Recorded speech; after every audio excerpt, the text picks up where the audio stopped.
Andy, great to speak to you. It's a pleasure chatting boxing with you. But we're talking boxing in quite a difficult time for the sport, because I think a few fans are still reeling from what we saw last weekend, Josh Taylor against Jack Catterall. So we want to do a bit of a focus on judging in boxing. And let's go straight at it.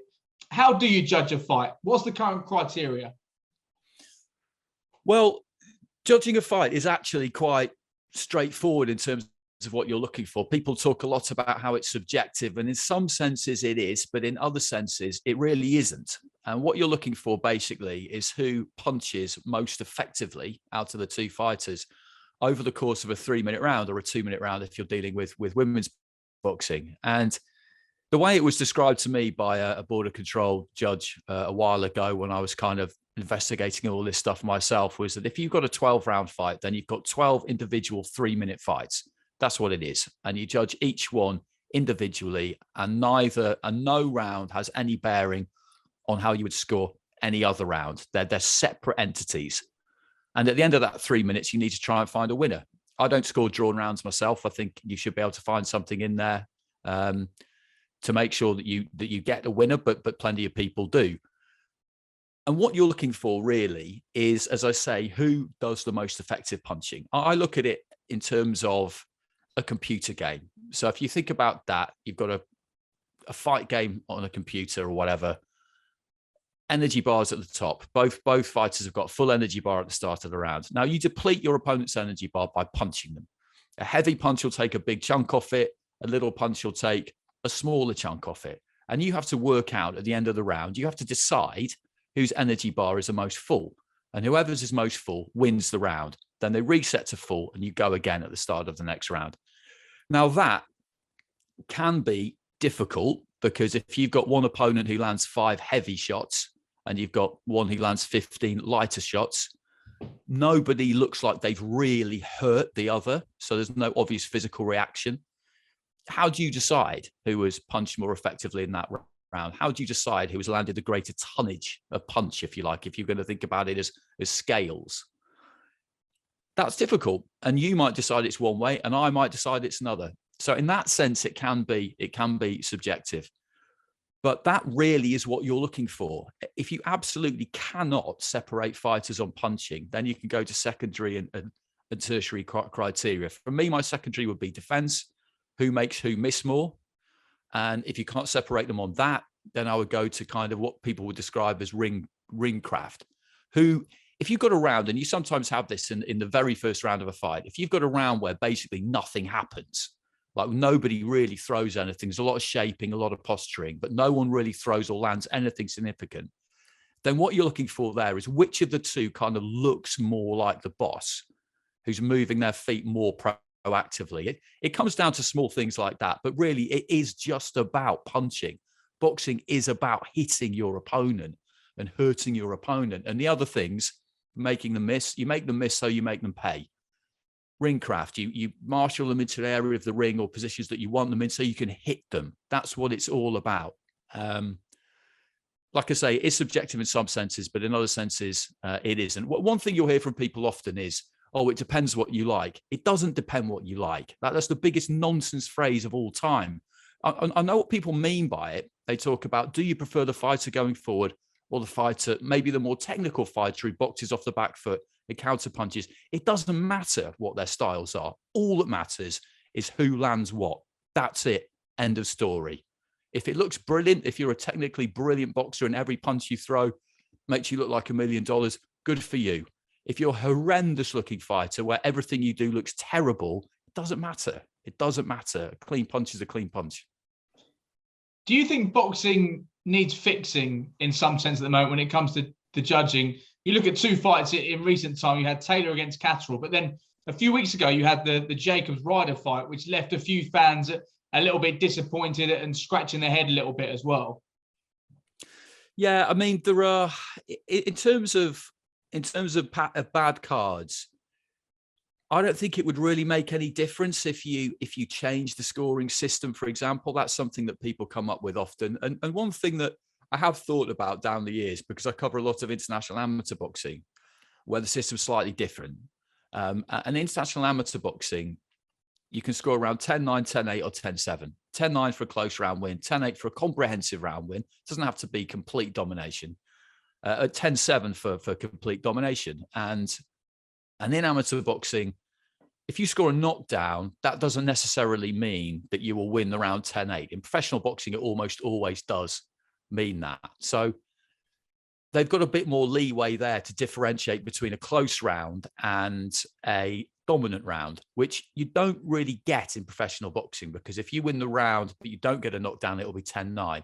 Very, very occasionally, you'll see someone give a 10-8 without a knockdown. But you can have a really, really dominant round. You can belt your opponent all over the ring.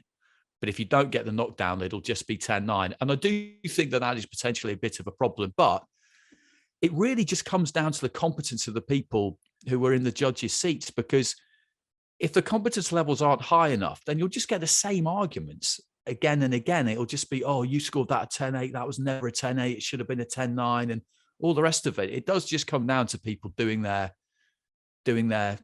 job, essentially. I don't see any other kind of fix for that other than that. There are things that we put up with in boxing, or we accept as being kind of okay, and we shouldn't, such as if it's a close fight, then the home fighter is probably going to get it. I mean, that should not be an acceptable kind of default position. It just shouldn't. And others, like, if you're the defending champion, and you'll probably be at home if you're the defending champion as well, but not always. But if you're the defending champion, the challenger has to rip the title from the champion, suggesting basically that you have to win and then some. Again, that's just not, that can't be right. You know, when the bell goes, all things have to be treated equal. But we've been having these conversations for a long time, and it's difficult to see. It's difficult to see exactly what's going to change. It's difficult to see what's going to change because things are just so kind of, I don't know, the sport is so kind of steeped in the way that it is, that I think things like getting the nod if you're boxing at home, you know, that's probably going to remain. Do you think there's maybe a gap between what the judges see and what the fans see? And maybe does there need to be some education for the fans about what they're seeing and what is being judged? Because maybe us as broadcasters should be doing more to explain what the judges are looking at, so fans at home know how fights are being scored. Maybe that isn't there at the moment. Yeah, I think maybe it isn't. I mean, I used to do the scorecard on Sky, and I would always explain how I'd got what I'd got. And I think if you just explain how you're scoring a fight and why you've got it the way you've got it, then it definitely does. It definitely does help people kind of understand. And you can make it clear as well. If it's a really close fight, you can say, listen, I've got it like this, but there are 2 rounds in there that are really close. I gave both to Safundra. I could have given it 1 each. I could have even given both of them to Clarke. If I'd done that, then I would have a different score. And it's not a cop-out. You're just explaining to people that this is how it is. Sometimes you do have really close rounds and they can go either way. One thing that does frustrate me is that if you're going to score a fight, then you have to score it round by round.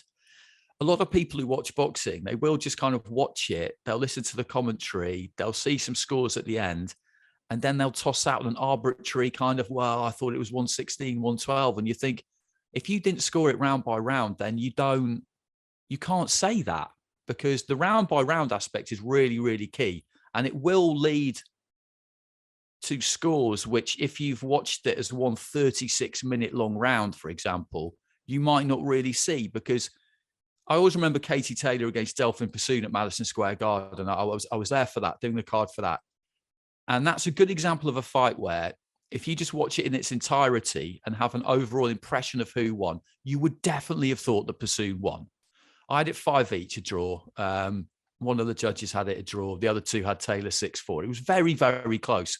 But the reason you would have thought that Persoon won was because she won her 5 rounds on my card, clearly, and she had a big final round. Taylor won her 5 rounds by narrower margins, but I thought it was actually quite an easy fight to score.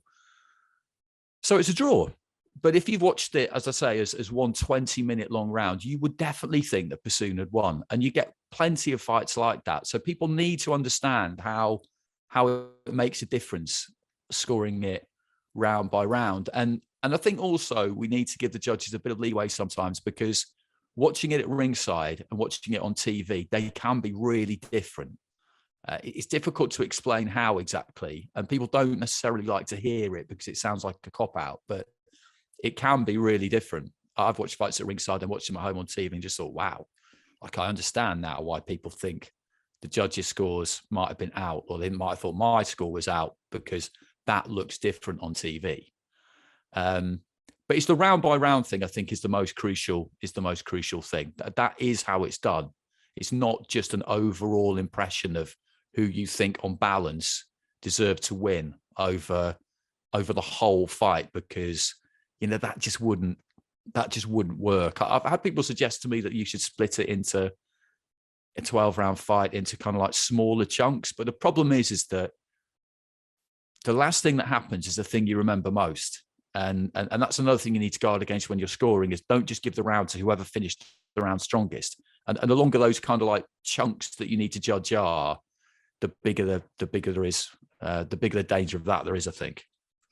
It is fascinating hearing you talk about how you score a fight. I mean, moving forward, what can we do to try and ensure that fans can trust what they're seeing? And we watch a fight, and when 99% of fans think Jack Catterall wins, Jack Catterall gets the nod. Moving forward, how can we try and improve things? Do we simply need better judges? If you're relatively happy with how the criteria is worked in terms of who wins a round?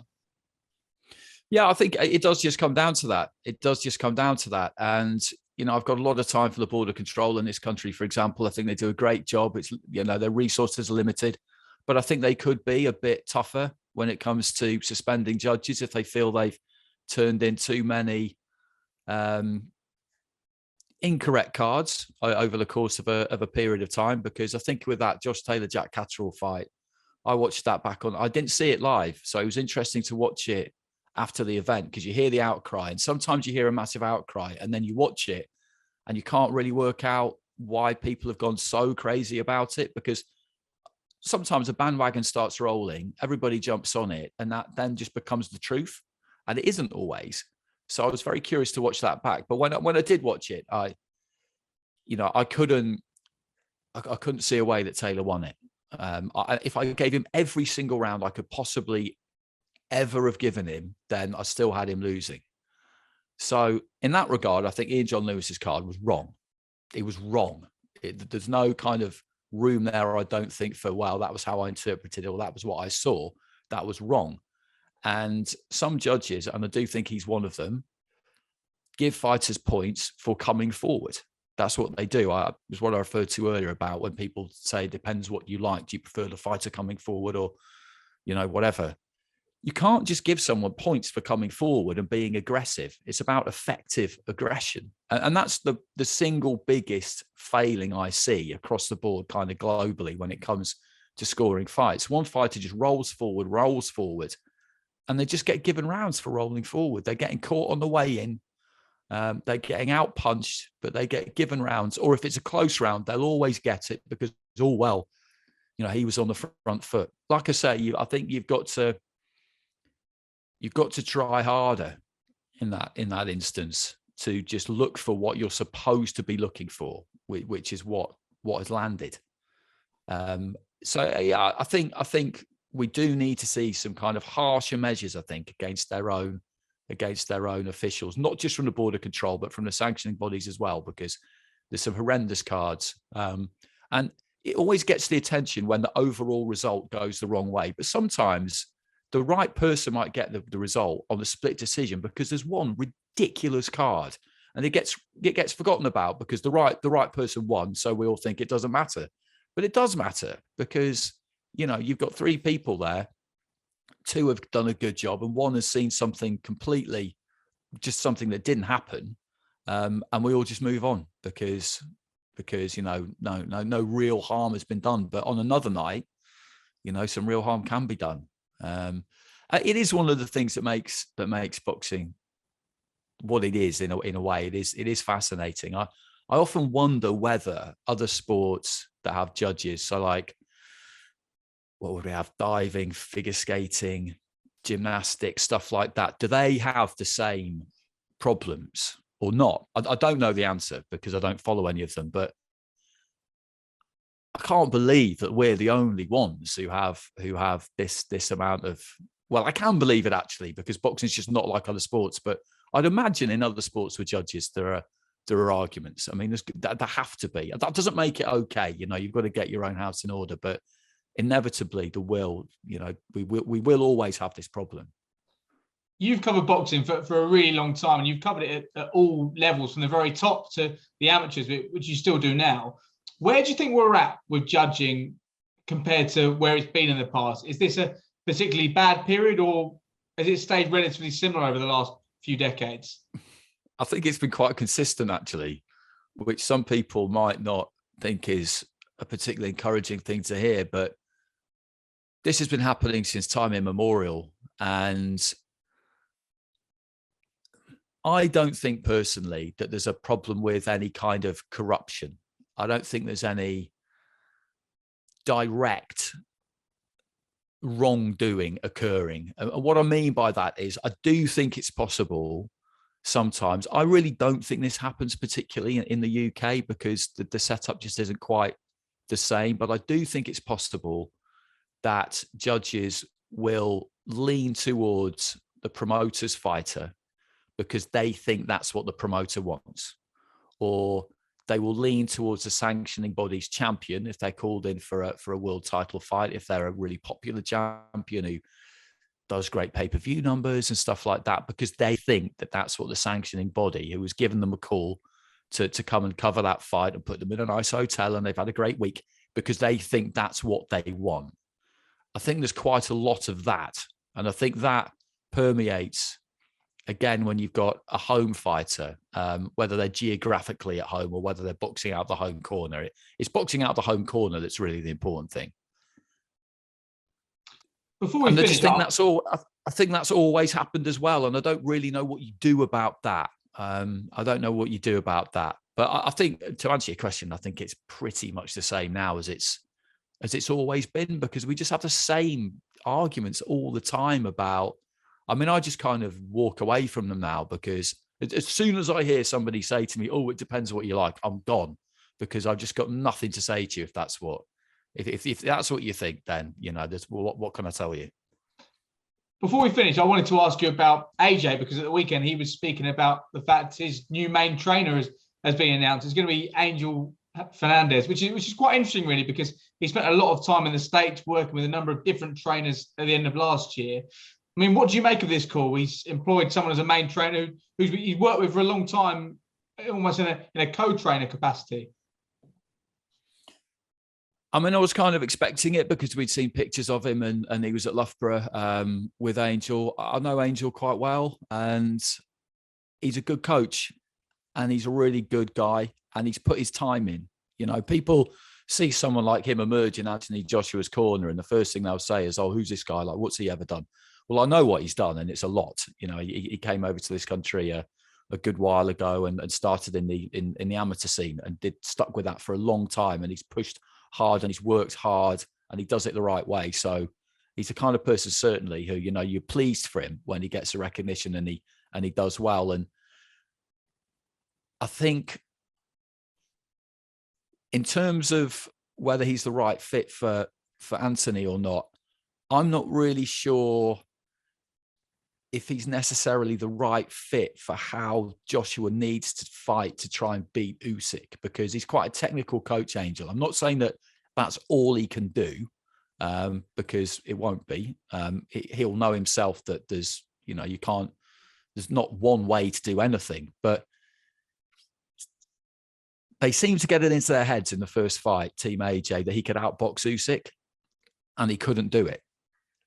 I don't envisage any situation in which he can do that. And that's not meant to be some kind of virulent criticism of Anthony, not at all. But it's just, he can't win that fight, I don't think.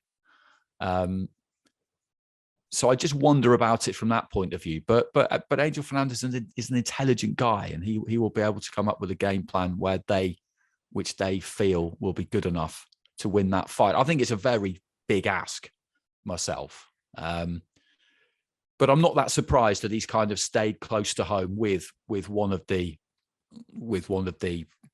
team from the last fight, rather than make a massive wholesale change. I'd have been quite surprised if he'd done that, I think. And finally, it's going to be quite interesting to see how things play out over the next few months, because we know Alexander Usyk has got far more important priorities at the moment than boxing. But what it does mean, it could leave a gap in the calendar whereby AJ needs to have an interim fight. I mean, if he was to take on an interim opponent, who would be the ideal opponent for him? Because he wants to win his belts back, but it could actually present a great opportunity for him. His first full camp with a trainer. It means his first full camp with Angel Fernandez won't be heading towards the Usyk fight, potentially. Yeah, I mean, it's interesting because that would be, I think that would be quite advantageous. And it's the kind of thing which people used to have non-title fights. I know he doesn't have a title at the moment anyway, but champions used to have non-title fights quite a lot back in the day. They used to have loads of them. They don't now. Once you get to title level, then that's it then. Every single fight you ever have is a world title fight. Until you lose a couple in a row, and then you have to try and rebuild, and he's not there yet. So I think that would actually probably suit them quite well. But the difficulty, I think, would be in getting the right kind of opponent, because somebody I saw mention yesterday, he could have an interim fight against Joe Joyce, and I think he made a comment on him himself saying that would be a great fight. I'd take that fight. There's no point fighting Joe Joyce in preparation for fighting Alexander Usyk. I would love to see it, because I'm a Joyce fan. I think what he does well, and he's going to be hard to beat. But he could not be less like Usyk. You couldn't find a fighter less like Usyk than him. The difficulty being, you can't really find another fighter like Usyk. I suppose you could maybe box Ortiz. You know, he's a tricky, technically very sound southpaw. I know people like to make hilarious jokes about how old he is, but he can still fight. You don't want to put him in a fight he's going to lose. I mean, that would be an absolute disaster. But yeah, if he needs to do that, if that's what ends up happening, then I think they should do it, because he hasn't boxed that much over the last few years. Not his fault because of COVID, obviously, but twice in 2017, same again in 2018, then 2019, once in 2020. And once last year, wasn't it? So it's not a lot. It's not a lot. So I'm in favour of it, but it's just a question of finding the right opponent, really.